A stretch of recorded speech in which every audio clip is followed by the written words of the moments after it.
Transshipment সুবিধা বাতিলের পর বেড়েছে ঢাকা থেকে এয়ার কার্গোর খরচ, প্রতিযোগিতা সক্ষমতা কমবে মন্তব্য ব্যবসায়ীদের। সংখ্যালঘু নিয়ে ঢাকার মন্তব্য অনধিকার চর্চা ও লোক দেখানো, প্রতিক্রিয়া দিল্লির, নিজ দেশের প্রতি মনোনিবেশের আহ্বান।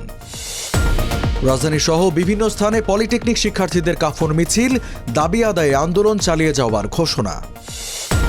ঢাকার শেওড়াপাড়ায় চাপাতি ঠেকিয়ে তরুণীর চেইন ও ব্যাগ ছিনতাইয়ের ঘটনায় গ্রেপ্তার দুজনকে খুঁজছে পুলিশ।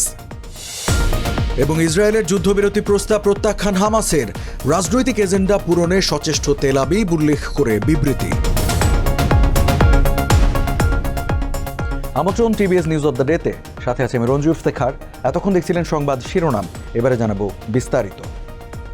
ভারতের ট্রান্সশিপমেন্ট সুবিধা বাতিলের পর বেড়েছে ঢাকা থেকে এয়ার কার্গোর খরচ। এতে হুমকির মুখে পড়তে পারে বাংলাদেশের রপ্তানি খাতের প্রতিযোগিতা সক্ষমতা। তার উপর এ খাতে মুনাফার মার্জিন ইতোমধ্যেই কমে এসেছে। ঢাকা থেকে ইউরোপগামী এয়ার কার্গোর স্পট রেট প্রতি কেজি $6.30 থেকে বেড়ে দাঁড়িয়েছে $6.50, যা অতীতের সব রেকর্ড ভেঙে দিয়েছে। এমনকি মহামারীর সময়কেও ছাড়িয়ে গেছে।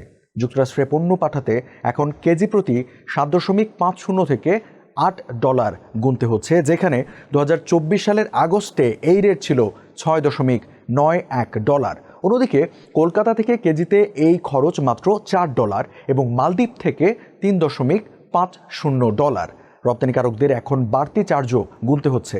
এসব চার্জের মধ্যে রয়েছে গ্রাউন্ড হ্যান্ডলিংয়ের জন্য কেজিতে $2.50, স্ক্যানিংয়ের জন্য কেজিতে $2 আর ওয়্যারহাউস স্টোরেজের ভাড়ার জন্য কেজিতে দৈনিক 25 পয়সা।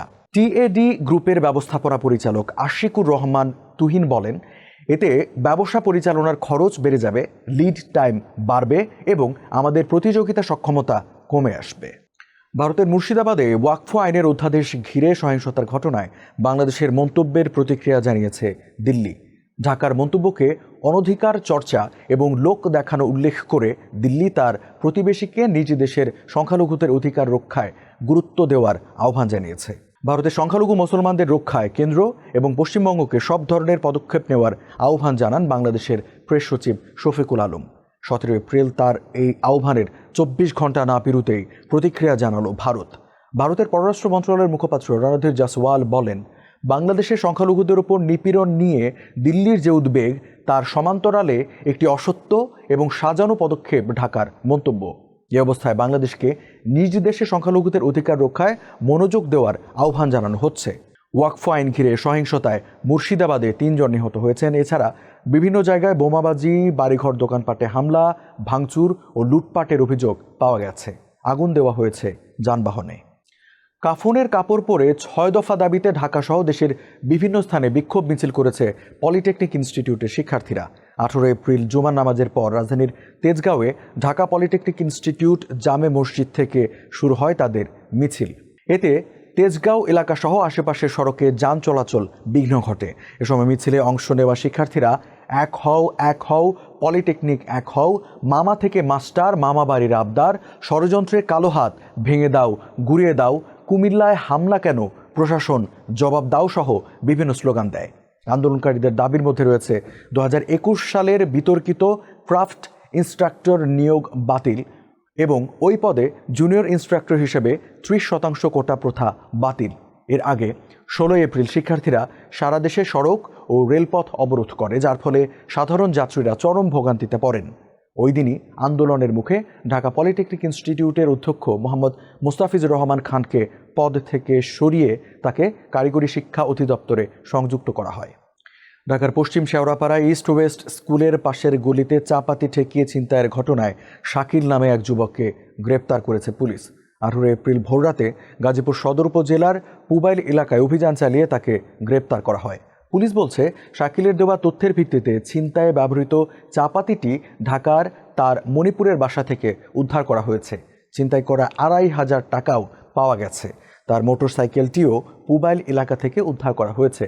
গ্রেপ্তার শাকিল ও তার সহযোগীরা সংঘবদ্ধ ছিনতাইকারী দলের সদস্য বলে জানিয়েছে পুলিশ।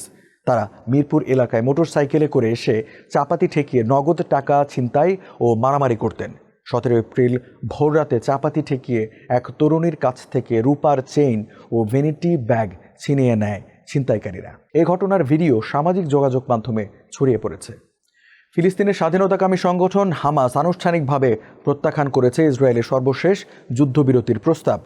18 এপ্রিল বিবিসির এক প্রতিবেদনে বলা হয়েছে, হামাস বলেছে তারা এমন একটি চুক্তির পক্ষে যেখানে যুদ্ধের সম্পূর্ণ অবসান ঘটবে এবং ফিলিস্তিনি বন্দি মুক্তির বিনিময়ে বাকি ইসরায়েলি জিম্মিকে মুক্তি দেওয়া হবে। হামাসের দাবি অনুযায়ী বর্তমানে তাদের হাতে 59 জন জিম্মি রয়েছে, তাদের মধ্যে 24 জন জীবিত বলে ধারণা করা হচ্ছে। ইসরায়েলের সর্বশেষ প্রস্তাবে ছিল 10 জন জিম্মির মুক্তির বিনিময়ে 45 দিনের জন্য যুদ্ধবিরতি ঘোষণা। এক ভিডিও বিবৃতিতে হামাসের প্রধান আলোচক খলিল আল হায়া বলেন, আমরা ইসরায়েলি প্রধানমন্ত্রী বেনিয়ামিন নেতানিয়াহুর রাজনৈতিক এজেন্ডা পূরণের উদ্দেশ্যে তৈরি আংশিক চুক্তি গ্রহণ করব না। হামাসের ঘোষণার পরই কট্টর ডানপন্থী ইসরায়েলি অর্থমন্ত্রী বেজালেল মন্তব্য করেন, হামাসের জন্য এখন নরকের দুয়ার খুলে দেওয়ার সময়। দর্শক, এই ছিল আজকে টিভিএস নিউজ অব দ্য ডেতে। এতক্ষণ সাথে থাকার জন্য ধন্যবাদ সবাইকে।